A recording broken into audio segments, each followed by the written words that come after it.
to read today from 1 Corinthians chapter 3, and beginning with verse 1. 1 Corinthians chapter 3, beginning with verse 1.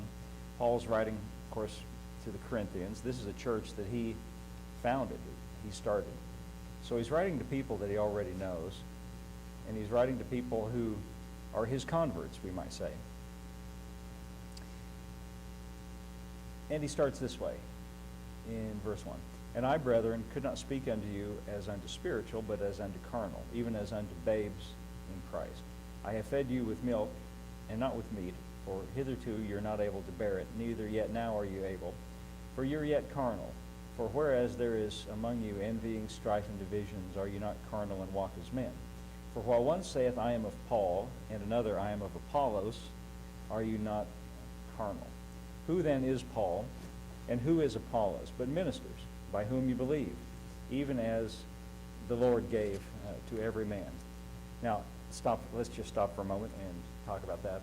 Paul is writing to the Corinthians, and he's saying to them, evidently in the church there was division because of people were taking sides and saying, well, I believe it the way Paul preached it. And maybe Apollos, we assume, is somebody who came in later, or some other person who ministered, and perhaps there was some different way Apollos said things, or Apollos, maybe there was some, they could discern some difference between Apollos and Paul, and so this division in the church arose, and Paul is addressing that, saying, who's Apollos and who's Paul? What difference does it make? It's the Lord is the one who gave them to you as ministers, and that's basically where his point of view is, that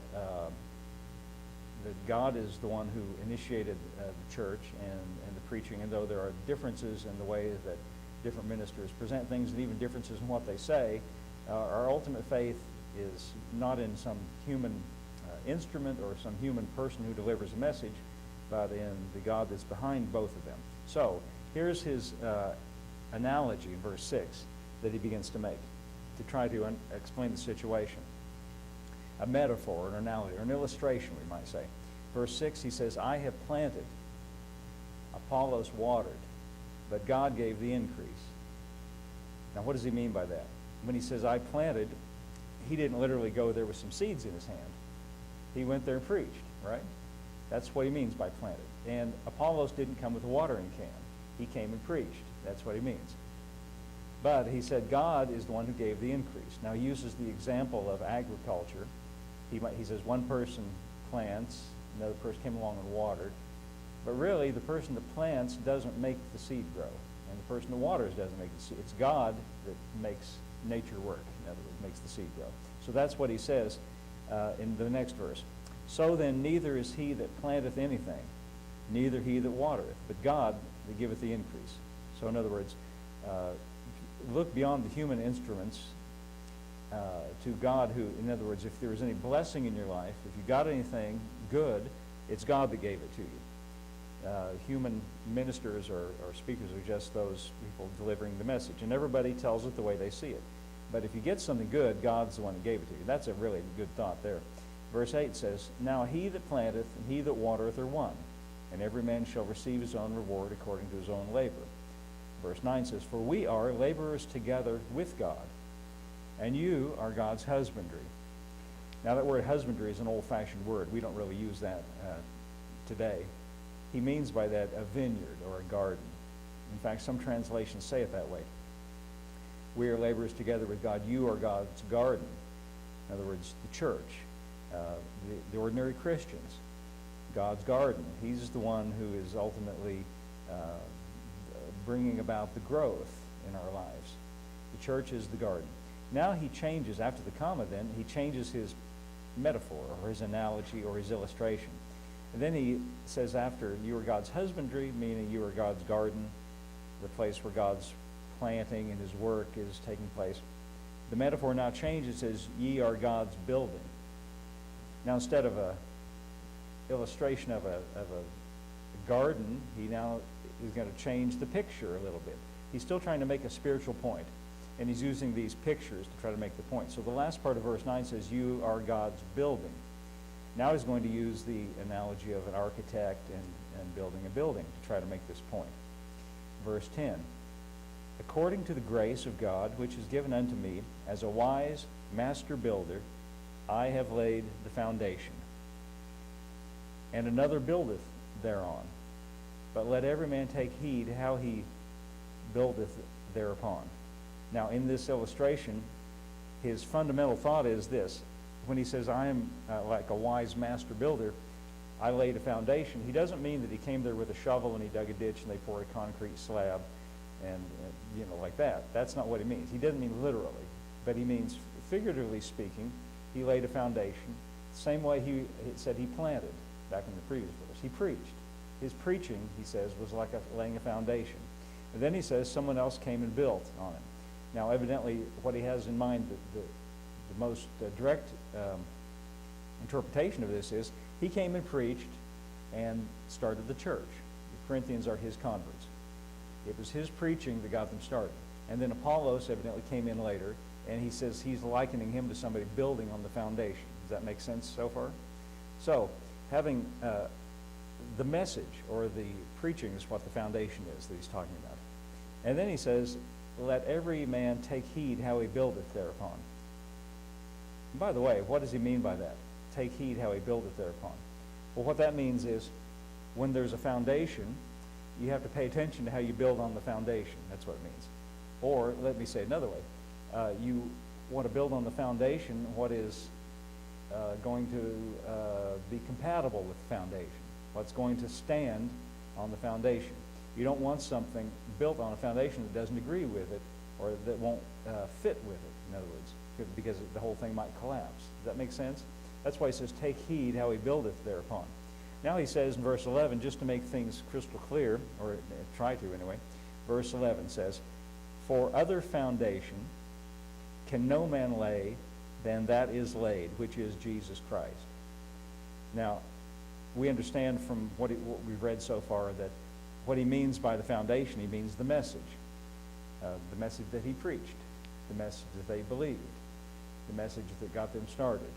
And he says, just so you're clear about it, the foundation that I'm talking about, now this is a little bit wordy in verse 11, for other foundation can no man lay than that is laid. That's old English. What he's just saying is, there isn't any other foundation except Jesus Christ. That's what he's saying. There's not another. That's the foundation. Now, having said that, though, what is it about Jesus Christ that's the foundation? In other words, we can just say Jesus Christ, but what do we mean by that? What does he mean by that? That's a good point.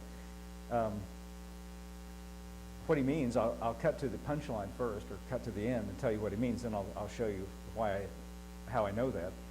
What he means by, when he says, no other foundation can any man lay than that which is Jesus Christ. What he means when he says Jesus Christ here, this is shorthand. This is, see, he's already preached to them.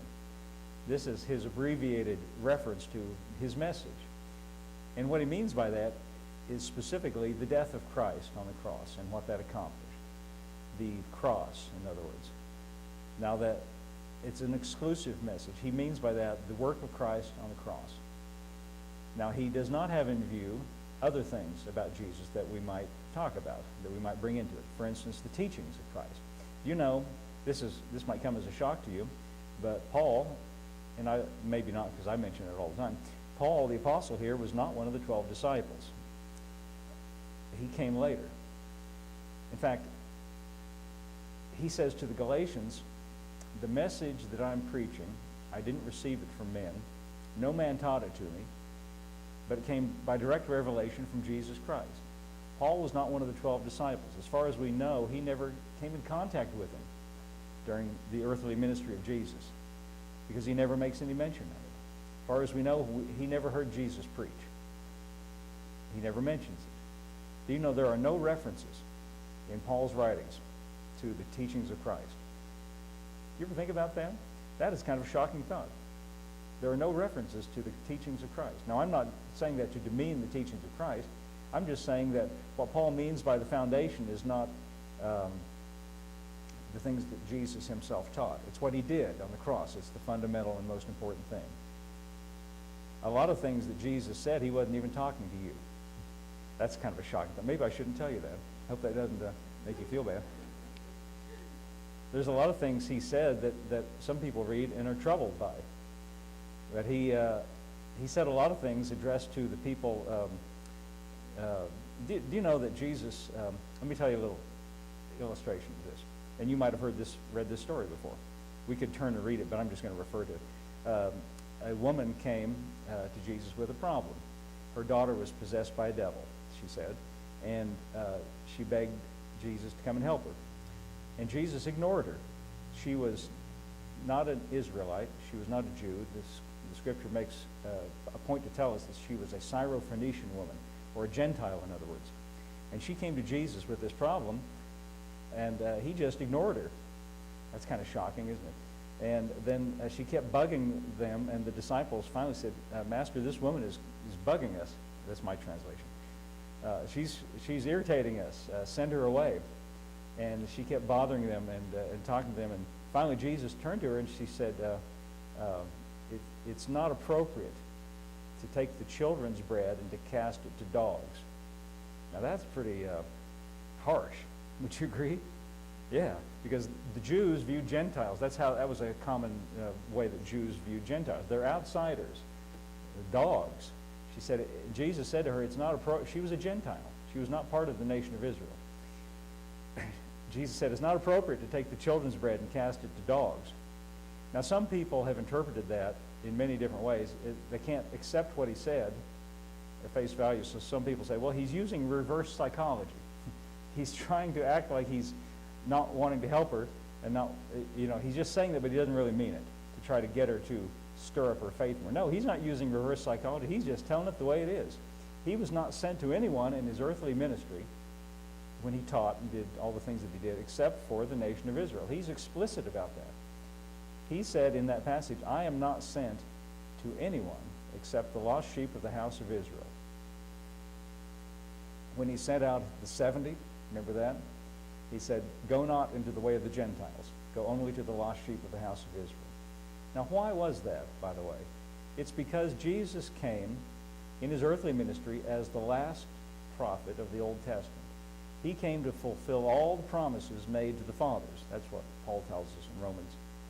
He came to the nation of Israel as the final chance that they had to come into God's ultimate plan. And the sad thing is, the majority, and especially the leadership, the Pharisees and the scribes, rejected Jesus. In fact, the Pharisees and the scribes conspired with the Romans to put him to death.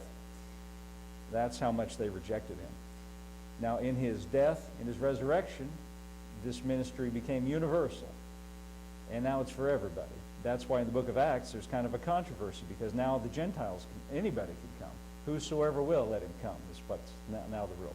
And some of those original believers had a hard time accepting the fact that Gentiles are now to be accepted, because during the ministry of Jesus, he was speaking. All I'm saying is, oh, by the way, with the woman, when Jesus said it's not appropriate to take the children's bread and cast it to dogs, she said, yes, Lord, but the dogs can eat what the crumbs that fall from the children's table. Meaning, what they're rejecting, I will accept. I may be a dog, but I'll take what they won't take. And he said, woman, great is your faith. And for this saying, you have what you asked.